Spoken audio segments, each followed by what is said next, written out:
We are deeply honored today that Governor Corbett accepted our invitation to be our commencement speaker so soon after assuming office as the 46th Governor of the Commonwealth of Pennsylvania in January. Before I speak about his distinguished career in law and public service, I'd just like to mention that he is a graduate of Lebanon Valley College, a friendly competitor and sister college just down the road. So he has firsthand experience of the excellent education provided by small private colleges. And in addition to his degree in political science, he also won there the hand of Pennsylvania's First Lady, Susan Manbeck Corbett. A native Pennsylvanian, Governor Corbett has been a key advisor to U.S. presidents and governors, but much of his career has been in service to the citizens of our Commonwealth. He has worked on issues of criminal justice, victims' rights, and drug and alcohol prevention and rehabilitation, his efforts to protect children from internet predators, seniors from fraud and abuse, communities from violent gangs and drugs, and the citizens of Pennsylvania from abuse of power and government corruption have brought him national attention. He was called into service by Presidents Reagan and Bush as an assistant U.S. attorney for the Western District of Pennsylvania and later as U.S. attorney for the same district. Governor Corbett provided criminal law and policy expertise to then Congressman, later Governor Tom Ridge, who appointed him as chair of the Pennsylvania Commission on Crime and Delinquency, and in 1995 appointed him to complete the vacant Attorney General's term. In 2008, Governor Corbett ran and was re-elected as Pennsylvania's Attorney General with more votes than any Republican candidate in the history of the Commonwealth, more than 3 million. As Attorney General, Governor Corbett's commitment was to protect Pennsylvania's hard-earned dollars by targeting predatory lenders and companies that took advantage of consumers. His so-called bonus gate probe indicted 24 state legislators and legislative staffers. In fewer than 6 years, the Office of Attorney General returned and saved Pennsylvania taxpayers over $500 million. Governor Corbett holds his law degree from St. Mary's University School of Law in San Antonio, Texas. He also served as a member of the Pennsylvania National Guard 28th Infantry Division from 1971 until 1984, rising from the rank of private to captain. He and his wife have 2 children, Tom and Catherine, and it appears that Catherine has opted to follow in her father's footsteps in government service and is currently a prosecutor in the Philadelphia District Attorney's Office. Just in February, he received the 2011 Founders Day Award from Lebanon Valley College. President there, Stephen McDonald, said of Governor Corbett, "He has devoted himself to service to others, to the cause of justice, to the establishment of that greater good that is shared among citizens bound by the wish to live together in peace and good order. He has sought to realize the practical steps to make manifest the peaceable kingdom, which is the honorable calling of the honorable public man." We are grateful that Governor Corbett is able to be with us today, especially in light of his surgery earlier this week. Ladies and gentlemen, the Honorable Tom Corbett, Governor of the Commonwealth of Pennsylvania.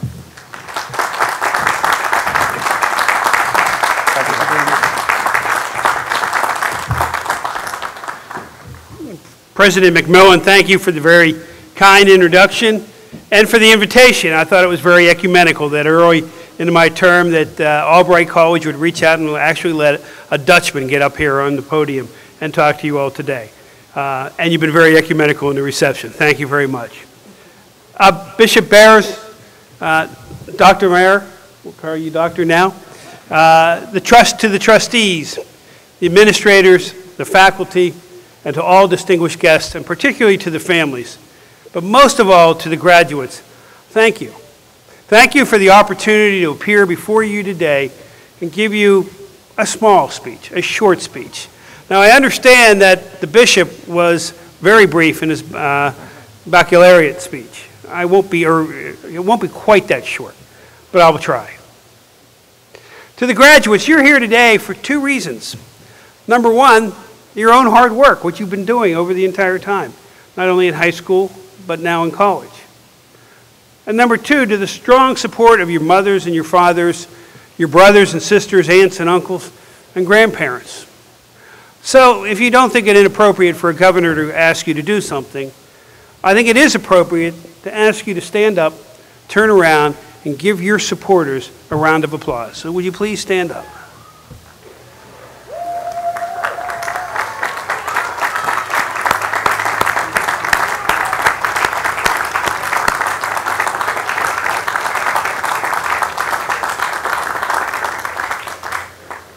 Thank you. Now, what you have just done is you have just thanked your first teachers, especially your parents. Your parents taught you to speak, to walk, to make those first steps into a complicated place called the world. They gave you their values, and more importantly, they gave you a foundation to develop values of your own. Now, as you leave Albright, you might have beliefs different from your parents. These 4 years of college will be the years I believe you will remember most vividly. Years from now, you will come to see that they made a greater impression on you than any other 4 years of your lives. This is the place you were exposed to different ways of seeing things. You met people very different from you. What you learned in a dorm, dealing with different people, sorting through the mysteries of adapting to new people, is probably as valuable as anything you learned in a classroom. With any luck, you heard ideas you never heard before. You didn't have to adopt them as your own, but I hope that you listened and thought them out. All of this change can be a little alarming to parents. I don't know how many of you watch South Park. My son certainly does. But one of the wisest characters there is Chef. He always tells the boys, there's a time and place for everything. It's called college. Now, I saw some of you laughing, so you know that. Suddenly, you are trying out new ideas.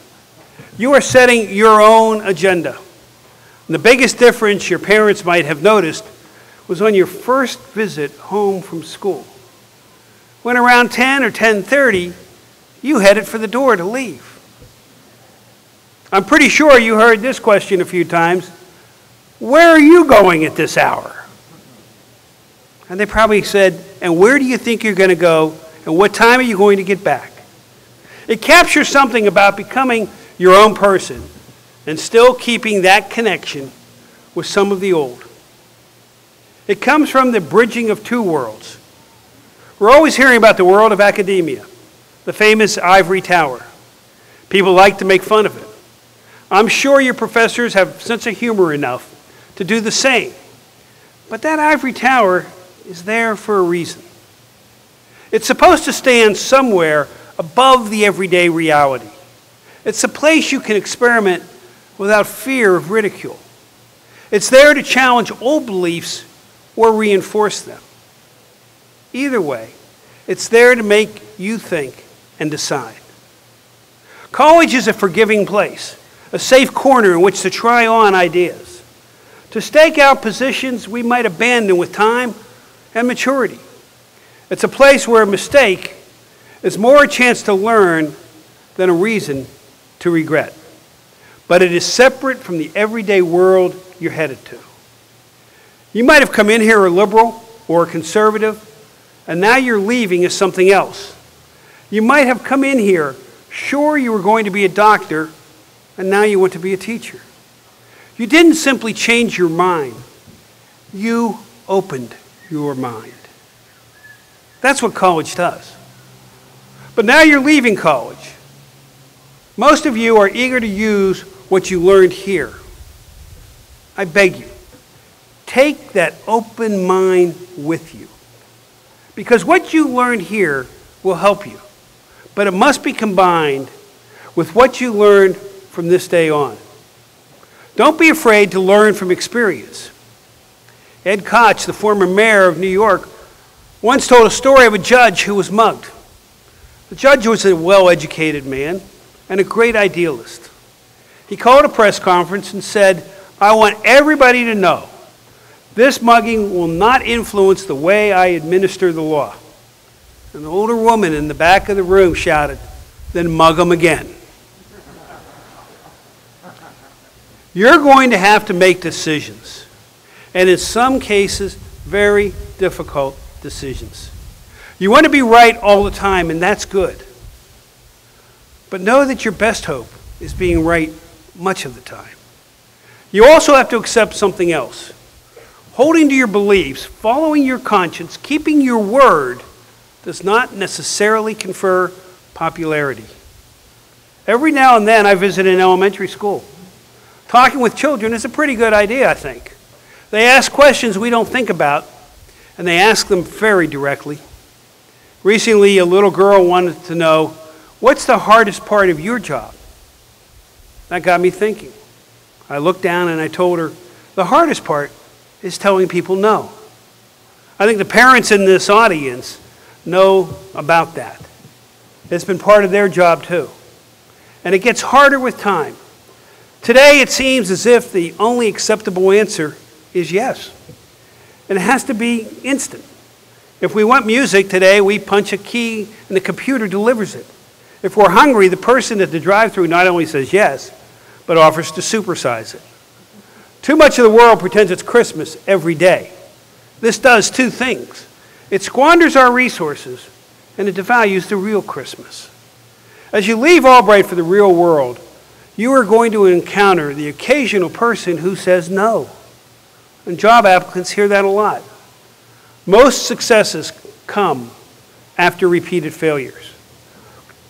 All the while, the world of Madison Avenue and Wall Street, the voices of commerce, are trying to tell us yes, to tell us things are easy. They're not easy. The world will challenge you to keep learning. It will offer you the lesson of understanding, of tolerance to views you don't share.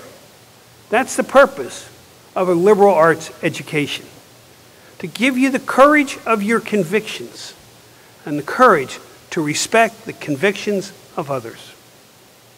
What holds this whole package together, I believe, is good faith. For those of you raised here in this computer age, I guess I'm saying that good faith should be your default setting. Everybody has a reason for what they think, how they act, what they ask of others. Take their words at good faith. But to listen to the public debate in the current era, you would think that everybody out there is a fool, a crook, or a pinhead, or the worst person in the world. It's not enough to disagree. We want to demonize today. It's not enough to win. We must destroy. Ridicule has replaced reason. This has happened before, but history always catches up with us. George McClellan, a Union general in the Civil War, wrote about how he crushed his enemies. There were these people he called dotards and fools. He wasn't talking about the Confederates. He was writing to his wife about how he had outmaneuvered the other generals and gained control of the army. He called Lincoln nothing more than a well-meaning baboon. Today, we remember Lincoln as one of the greatest figures in history. McClellan, when he is remembered at all, is recalled as a general who never won a real battle. History shows us that human reasoning usually works best in low gear. With time, we do figure things out. Some of the most foolish ideas in all history have been spoken with great authority. The writer, Scott Birkin, who actually lived in Pittsburgh for a time, noted that the tricky thing about the future is that it's different than the past. What he was trying to explain was that old ideas or past data don't guarantee something will always work. Think of the extraordinary gift, and it is an extraordinary gift that you possess. Being young adults at the start of this new century, you possess technologies that let you communicate instantly, to explore new worlds, to dream big, and make some of those dreams realities. But you can only do this with an open mind. George Bernard Shaw, a man dispirited by the wars of the 20th century, captured this despair when he said, in an age in which has nothing to say, the loudspeaker has been invented. Well, you have more than a loudspeaker. Your generation speaks with the world instantly. I urge you, have something to say. You have here today students from Pennsylvania and New Jersey, from New England, from Virginia, Florida, and Texas, as we heard. 150 years ago, men from the North and the South were firing cannons at each other. It was the greatest failure of tolerance and compassion this country has ever known. More than 600,000 Americans died, victims of unreason, victims of failure to open their minds wide enough to let reason pass through, victims of intolerance, victims of bad faith. This graduating class includes students from other nations. Their governments and ours often disagree. We do battle in the world of commerce, and we often criticize each other. Yet we operate from the same premise, that each loves its people and wants what is best for them. If we start from any other premise, then every other man and woman would be our enemy. Every differing opinion an imaginary plot against us. This, to me, is no foundation upon which to build a future. So let me finally ask you the question. Where are you going at this hour? This hour of graduation. You're going into the world.